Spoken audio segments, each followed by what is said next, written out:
Hello everyone and namaste. Today we will see an important topic in the research publication, that is abstract writing for the scientific publication. The whole presentation is pictorial, which will be easier for us to understand what exactly is the abstract and how we will go for abstract writing in scientific publication. So, the topic of today's discussion is abstract writing for the scientific publications. What we will go through here, what we will study here is this. These are the milestones that we should achieve while we are going through this particular topic.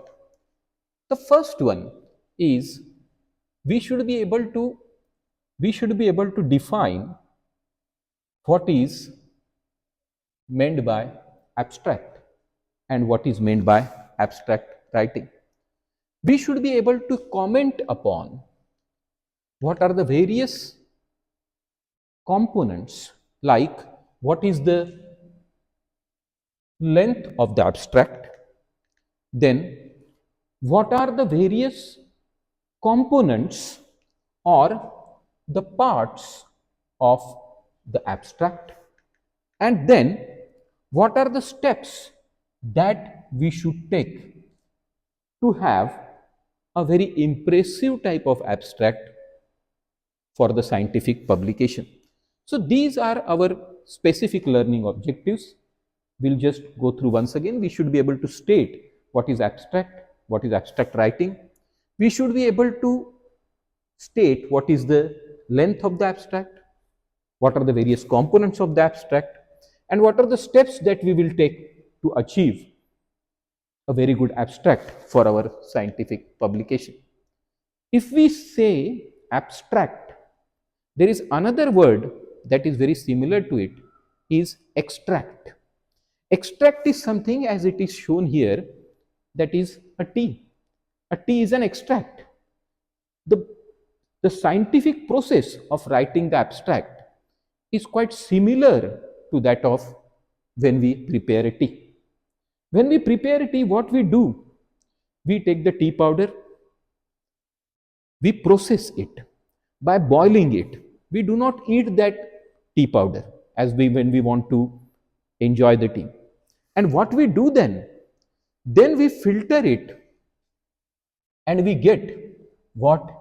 The essence of it here, and we remove the unnecessary materials away. And that's why we enjoy that particular essence. So that essence is that of tea is what we enjoy. Similarly, the essence of our whole scientific paper comes in the abstract. So abstract looks like something like this. There is first the title which is there, then there will be names of the contributors, that is the authors, and then this part is something which is an abstract. While from here onwards, your scientific paper starts.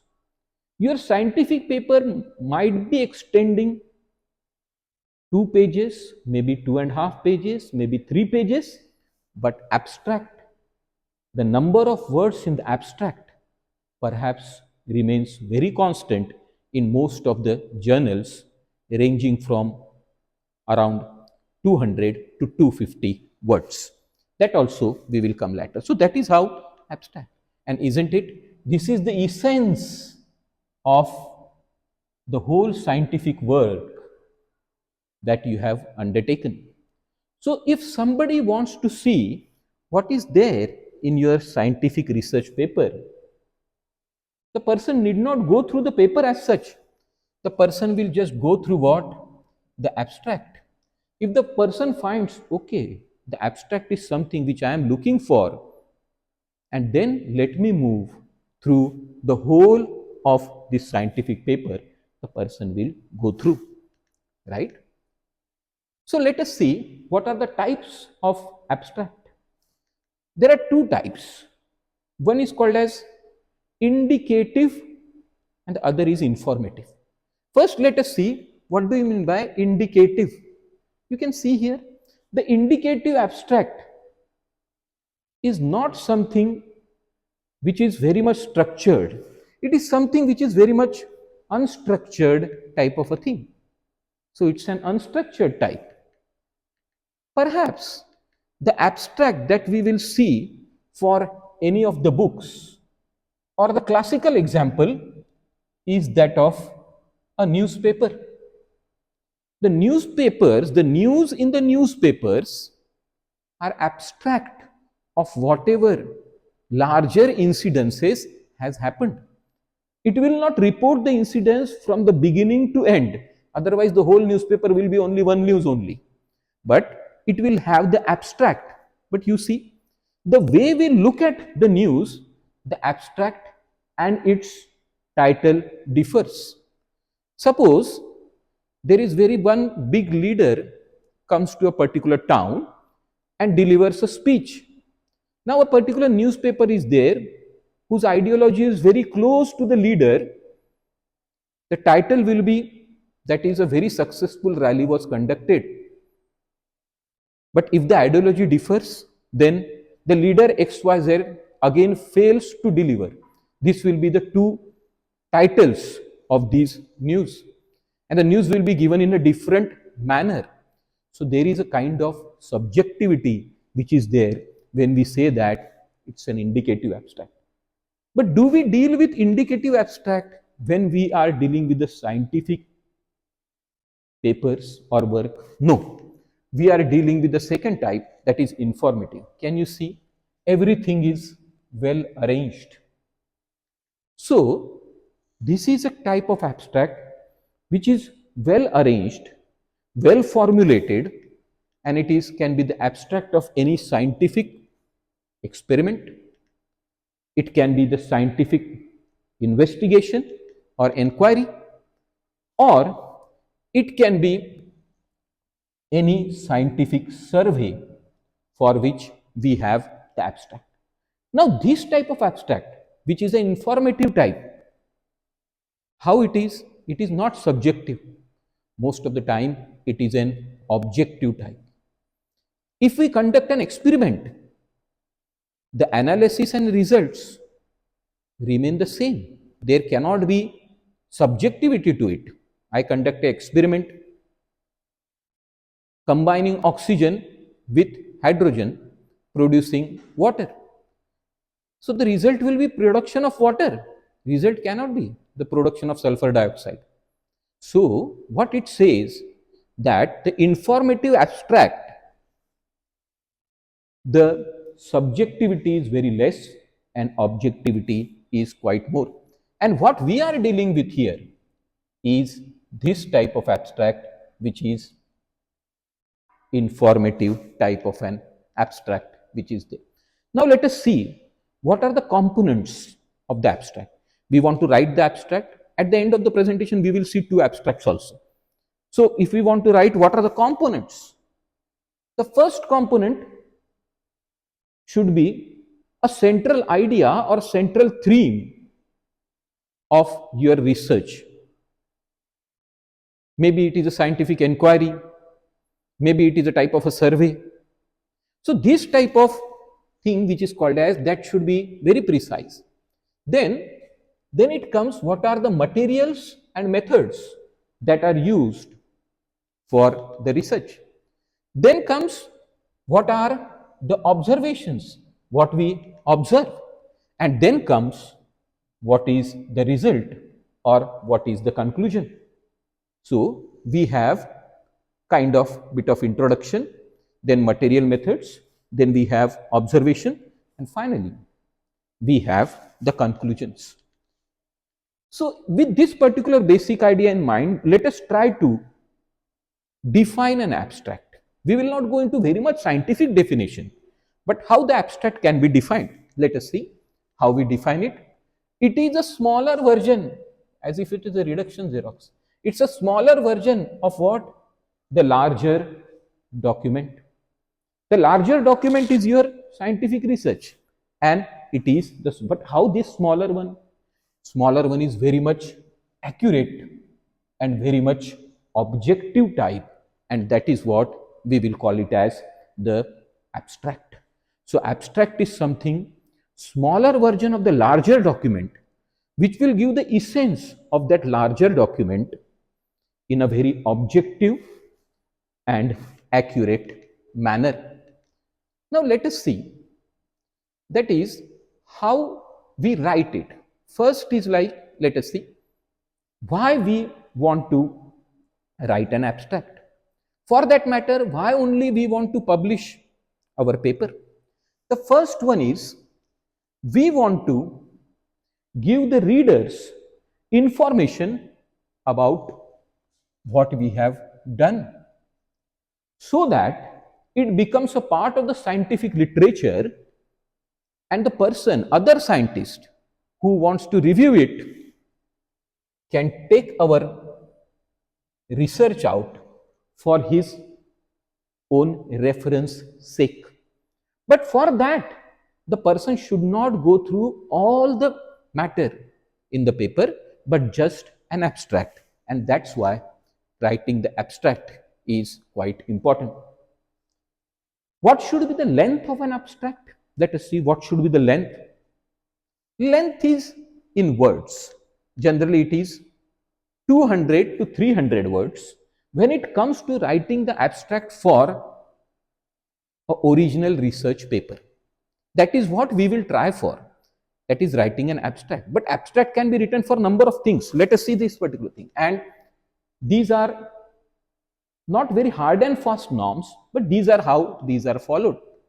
Letter to the editor, less than 30 words. Short communication, abstract should be less than 100 words. It is a short paper, this is a short paper, then the abstract should be less than 150 words. But this is the most common thing, 150 to 200 words. This is most common. This is the long paper or the original research paper for which it is said that the abstract should be less than 250 words. Again, I say that this is not very hard and fast, but this is what is being followed by most of the journals throughout the world. So it is like that. Now, if it is the abstract for the book, it should be less than 300 words, it is being said, right? The first thing what we have in that abstract was the title. How the title should be? Let us see. The title should not be very long, neither it should be very short. It should have 10 to 12, 13 words in it.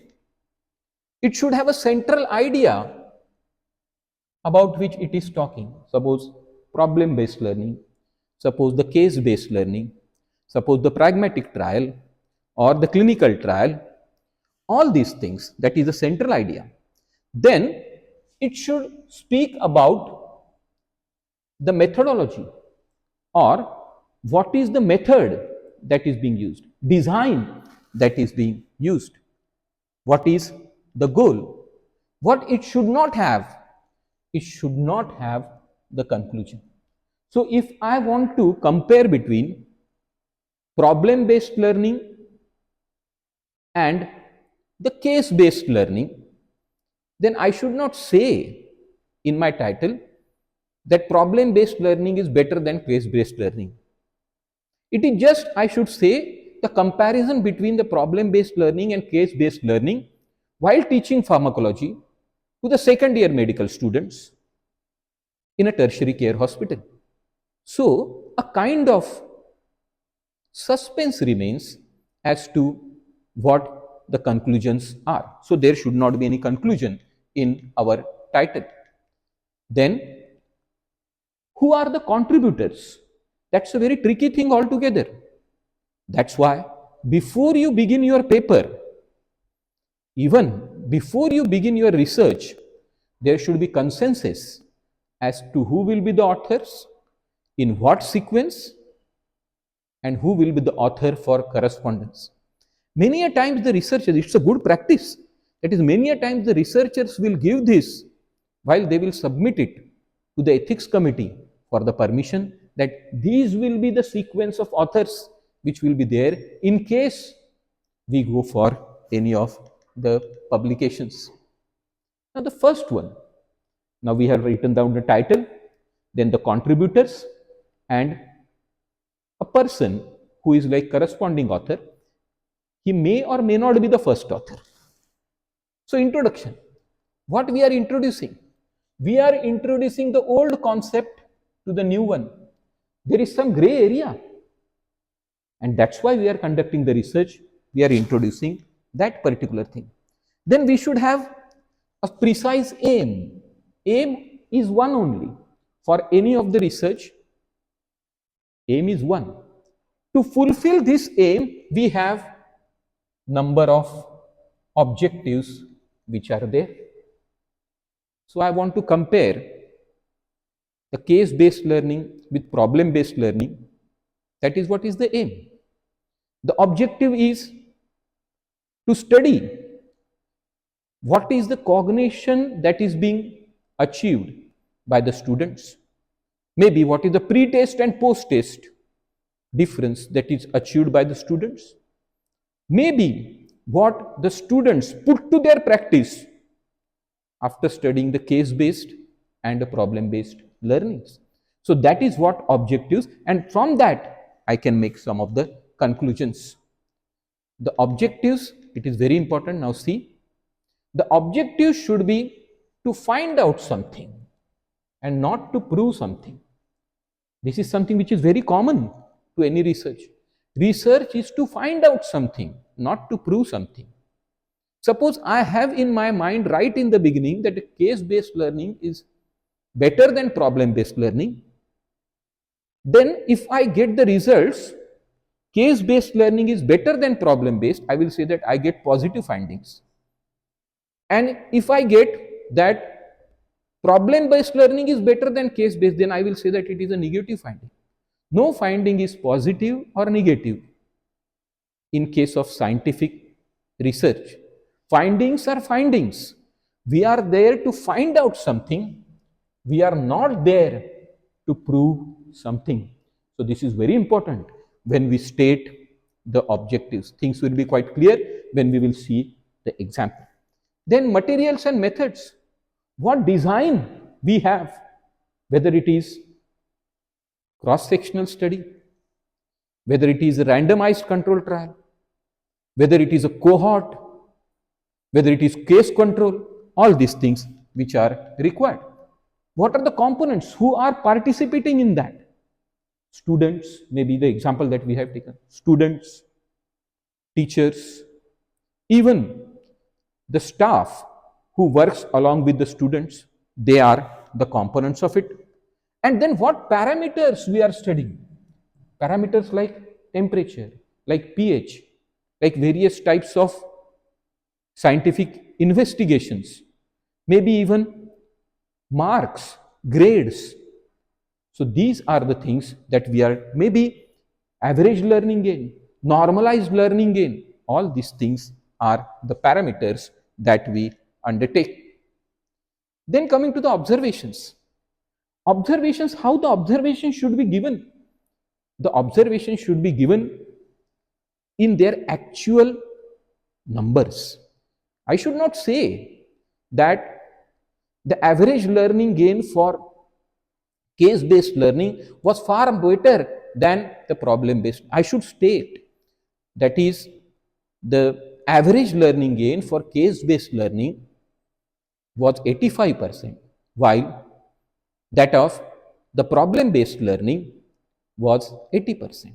So that particular plus or minus standard deviation, all these things have to be put. So there should be no table in the findings. Tables do not form the part of the abstract. And finally, the conclusion. Conclusion should be one only. There should not be multiple conclusions. There should not be paragraphs after paragraph that is to be written in abstract regarding the conclusion. No, only one statement, and it should be very much balanced. That is, suppose I find that Case-based learning is better than problem-based learning in terms of average learning gain in the class.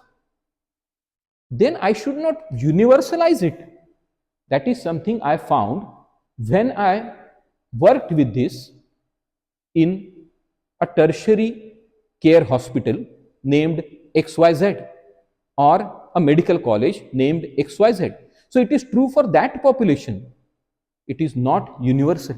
So don't universalize your things unless and until that is something, a very big trial or something which is there. That is it, right? So there are ABCs of a good abstract. How good abstract should be? It should be accurate, isn't it? And remember, whatever is being given in your main text, only that should appear in the abstract. Many a times, it's not very uncommon to see that in the abstract some figures are there, some conclusions are there, which are not to be seen in the main text. Or in main text, some other figures are given, in abstract, some other figures are given. So accuracy. Brevity, it should be brief because there is word limit 250 words, and then it should be clear. That should be clarity to it. ABC, accuracy, brevity, and clarity. So that it should. So what are the steps that we take to have a very good abstract? First, give it a time. It requires a lot of time to think as to what is the essence, what is to be put in those 250 words. So give it a time. It is not a matter of some minutes, some hours.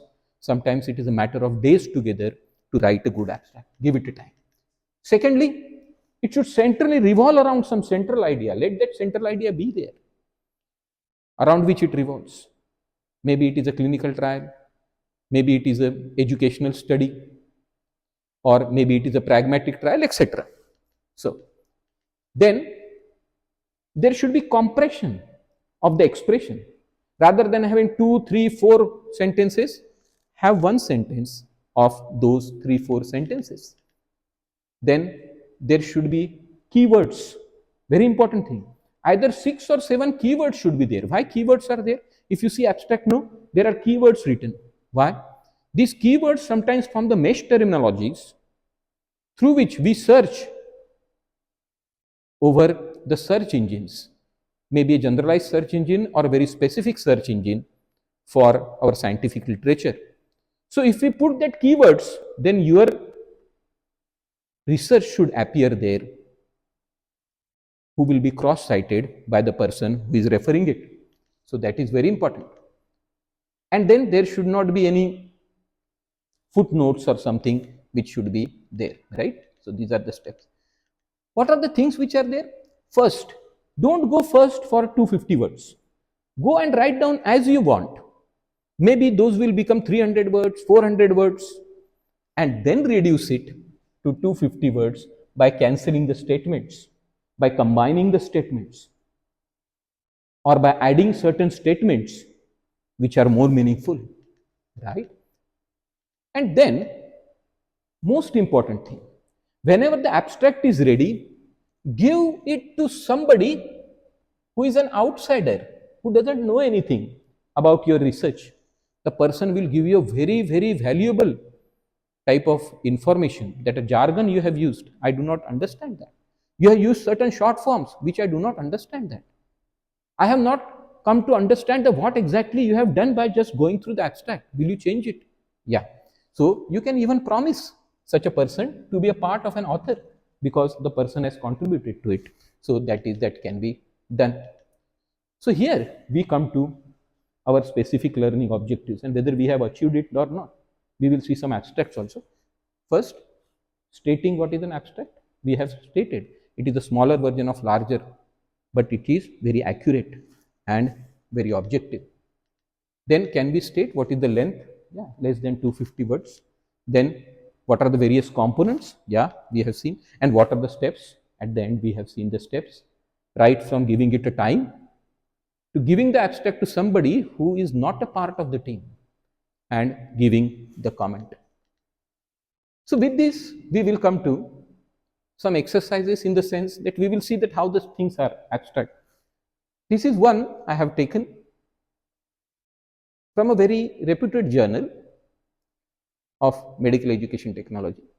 Assessment of educational environment of newly established medical college by Eugene medical students, a mixed method study, isn't it? The title goes very clear. What type of study? Mixed method study. Where? UG medical student. About what? Assessment of the environment. And these are the contributors who are there.